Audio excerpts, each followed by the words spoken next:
के करायंगना हो तुलसी के गछिया के करायंगना सीता फूल लोढ़े चलली के करायंगना सीता फूल लोढ़े चलली के करायंगना राजा दशरथ अंगना हो तुलसी के गछिया कौशल्यायंगना सीता फूल लोढ़े चलली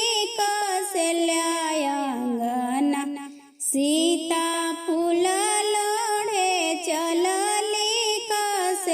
कौशल्यायंगना फूलवा लोढ़िए लोढ़ी भरली चंगेलिया चली रे भैलीना उजे गौरी पूजना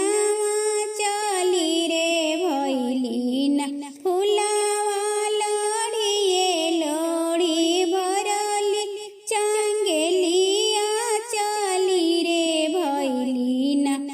उजे गौरी पूजना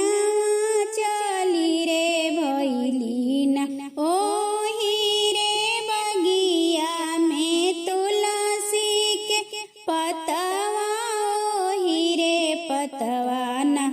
सीता भोगवा लगवली ओही रे पतवाना ओही रे बगिया में तुलसी के पतवा ओही रे पतवाना सीता भोगवा लगवली ओही रे पतवाना विष्णु जी के भावेला तुलसी के पतवा ओही रे पतवाना उनकर होखेला पूजना ओही रे पतवाना उनकर होखेला पूजना